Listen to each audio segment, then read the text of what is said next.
所有因为内存涨价、固态涨价、显卡涨价而让我们多掏的那部分钱都被用在哪儿了？英伟达最新的 DLSS 5.0 给出了部分答案。如果你以为这又是一次常规的技术迭代，那你可就大错特错了。英伟达的 CEO 黄仁勋将这次 DLSS 的升级称之为计算机图形技术领域的 GPT 时刻。DLSS 5.0 发布之后，游戏圈也确实炸了，但是炸的方式跟老黄预想的情景显然有些不太一样。玩家们的反应不仅仅是赞叹，而是更多的抵制和嘲讽。他们给被 DLSS 5重绘过的游戏画面贴上了 AI slop， 也就是所谓的 AI 劣质内容的标签。英伟达官方视频下方的到赞数量也达到了一个惊人的程度，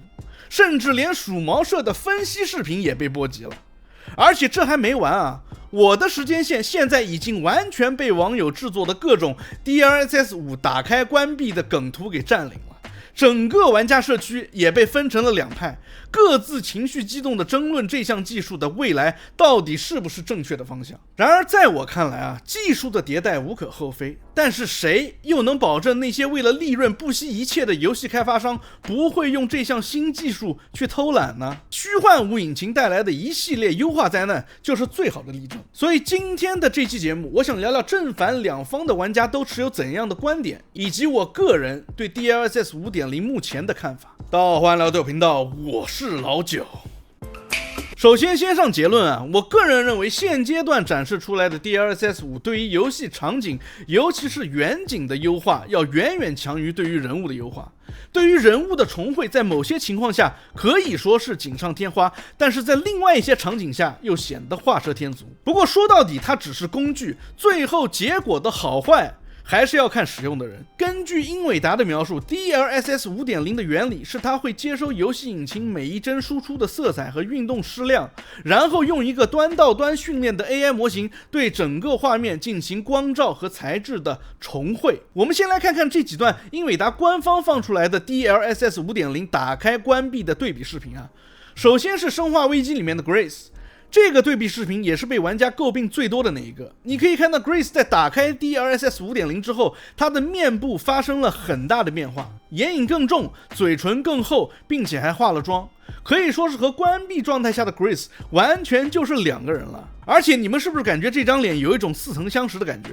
没错，这也是很多玩家最不满意的地方之一，那就是它看上去似乎仅仅只是一个手机 App 上的美颜滤镜，而且妆容还是那种 AI 生成的美女图片中的那个类型。但是到了第二个李阳这里啊，我又觉得开了 DLSS 5.0 之后，确实感觉比关闭的时候的光影细节要更到位。我们再来看看 NV 演示的另一个游戏霍格沃兹之遗啊，这位老教授在开启了 DLSS 5.0 的时候，脸上的皱纹明显变得更多更深了，看上去更老了。你要说这个教授本来就老，那其实也说得过去，但是如果相同的事情发生在玩家可操控的学生的建模上，那就有点诡异了。比如说这个对比，你在打开了 DLSS 5之后，人物的面部可以说是直接变老了10岁。你要知道，在设定上霍格沃兹的学生都是10几岁的青少年，而这个打开 DLSS 之后的造型，无论是突然多出来的法令纹还是皮肤的质感，都像是25岁以上的状态。这两个让人物不符合设定变得更老的情况，就是我之前提到的我觉得画蛇添足的地方。 NV 官方这次还放出了很多星空相关的对比视频，不过星空的角色看上去本来就很呆，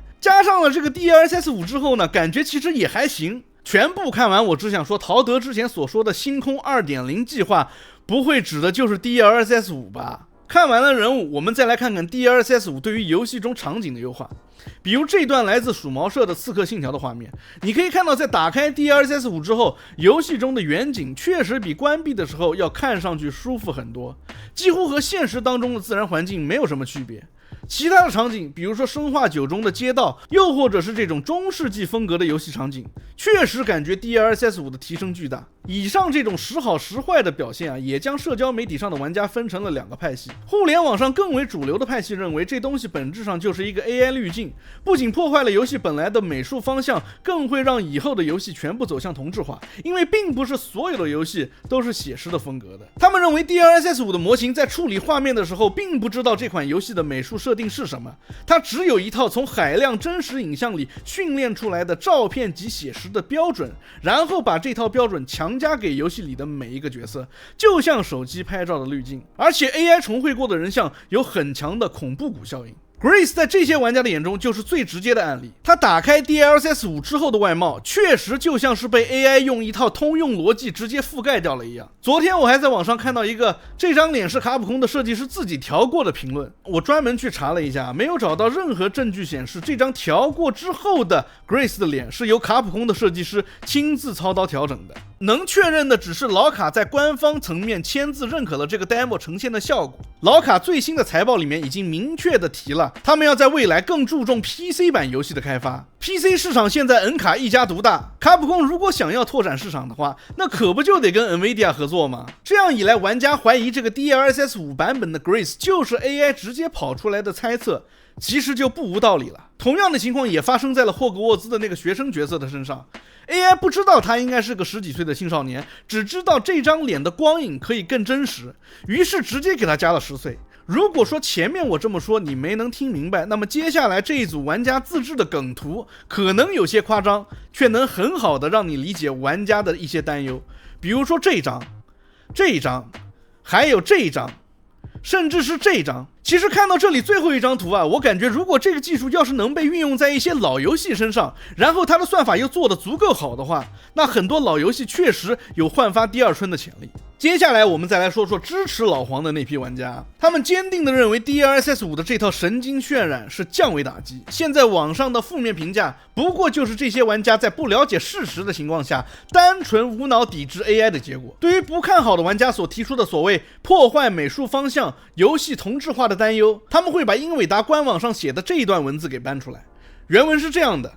：DLSS 5为游戏开发者提供光源强度、色彩分级和遮罩的精细控制，使美术团队能精确决定增强效果在何处，以何种方式应用，从而保持每款游戏的独特美术风格。虽然 NV 已经白纸黑字的这么说了，但是很多玩家还是不买账。就比如说这位，真的是公说公有理，婆说婆有理。这项技术到底如何呢？其实我觉得还是要等到它真正实装之后，玩家们可以在本地的设备上看到它的效果之后，才能做出判断。不过我们要透过现象看本质啊，大部分玩家的这种抵制其实也从侧面证明了游戏玩家对于这几年因为 AI 公司所导致的游戏硬件价格上涨的各种不满。我们只是想平时放松一下，结果跟我们八竿子打不着的 AI 却一直跟我们抢硬件。英伟达这种靠游戏显卡起家，后来又几乎抛弃游戏玩家的公司，在推出新产品之后被玩家如此情绪化的质疑，其实也就不奇怪了。我个人对于 DLSS 5.0 的看法其实也是很矛盾的。要说它的远景，那看上去确实非常震撼，但是人物的造型确实也有一种 AI 生成的塑料感。大部分玩家的担忧也不是没有道理的。英伟达虽然说了开发者能精确的决定增强效果在何处，以何种方式应用，从而保持每款游戏的独特美术风格，但是真正让我担心的是这些为了赚钱的上市公司会不会为了省钱，直接就让 AI 生成各种默认的造型。就是这张图里描绘的最极端的情况。因为并不是每一家工作室都能做出像《死亡搁浅2》那样的建模的。现在有了这样的工具，开发者可不又要偷懒了吗？为什么我要说又呢？因为这件事情在虚幻五做出来的游戏身上体现的淋漓尽致。虚幻五出来之后，多少游戏工作室直接把引擎当成保姆来用，把 Lumen 和 Nanite 往引擎上一套，优化的事以后再说，反正首发卖出去就行。结果就是这2年市面上一堆用虚幻五做出来的游戏，画面确实好看，但是帧率也确实烂到让玩家做了免费的性能测试员。像无主之地4、合金装备实施者、潜行者2这些游戏发售初期的性能问题有多严重，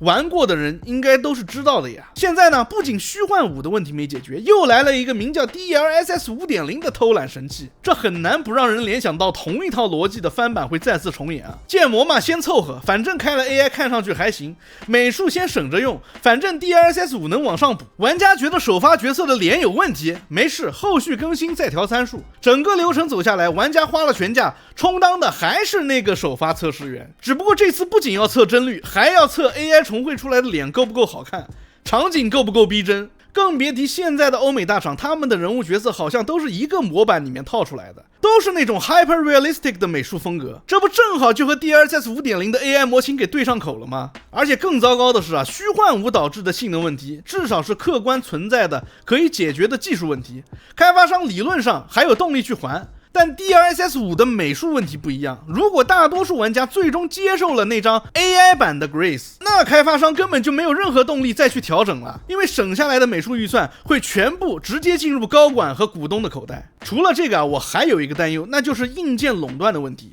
DLSS 5.0 是完全建立在英伟达的专有生态之上的，这意味着如果 DLSS 5真的越来越好，越来越完美，最终成为行业的标准，那 AMD 和 Intel 的显卡用户就直接被踢出局了。你用 A 卡，你用 I 卡，对不起，这个游戏的完整视觉体验不对你开放。游戏开发商甚至是游戏主机的制造商，比如说都在用 AMD 定制芯片的索尼、微软还有 Valve， 为了接入这套技术，可能也会转而绑定英伟达的硬件环境，而英伟达也会越来越有底气在定价上为所欲为，让现在严重溢价的显卡价格更上一个台阶。这件事情其实已经有前车之鉴了。当年 DLSS 刚出的时候 ，A 卡玩家被迫等了很久才等到 FSR 作为替代方案，但是 FSR 的效果始终和 DLSS 有差距，这个差距在很长一段时间里成为了人们买 N 卡而不是买 A 卡的理由之一。现在 DLSS 5.0 的技术跨度比当时更大，如果它真的如老黄所说的那样成为了图形技术的 GPT 时刻，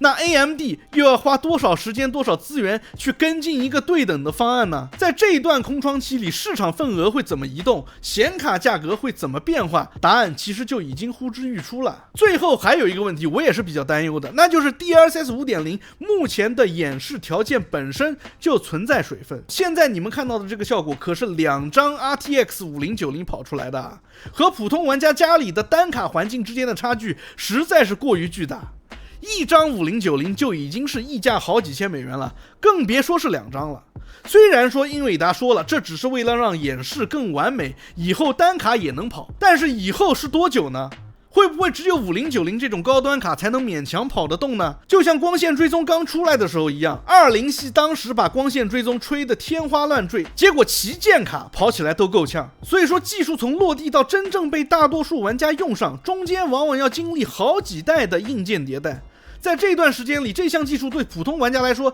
就是一个存在于发布会视频里的概念，而不是一个真实的游戏体验。而这个 DLSS 5.0 到那个时候就会成为新时代的光线追踪，新时代的多帧生成。你别看它现在支持50系，到时候50系卡成狗，它再把60系往桌子上这么一端，然后游戏厂商继续不做优化，这不就又给了你一个升级显卡的理由了吗？你作为游戏玩家，要么凑合用降级版的效果，要么继续掏钱升级硬件。这套循环我们这几年已经走过太多遍了，只是每次都会有一个新的概念、新的功能，然后再换一个新的响亮的名字，想方设法的卖给你而已。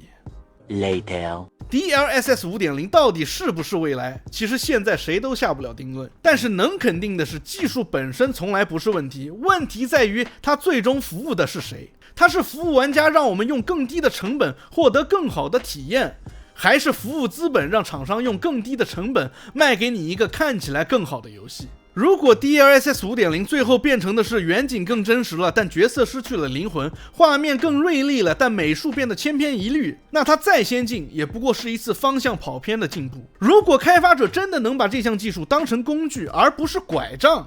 在保证美术表达的前提下，用它去放大创意、补足细节，那 DLSS 5或许真的配得上老黄口中的那个 GPT 时刻。所以问题从来不在 AI， 也不在于 DLSS 5，而在于当工具越来越强大之后，使用它的人究竟是变得更用心了，还是更偷懒了？至于答案，我们今年秋天见分晓。Anyways， 欢迎收看九频道，感谢大家陪伴。如果你也对 DLSS 5的看法，欢迎在评论区分享，也别忘了订阅、关注、点赞、收藏。我们下期见 ，Peace。这特好 I don't give a damn。我天，我觉得我是帮你省了100万，天哪，特好特好，你看你自己看。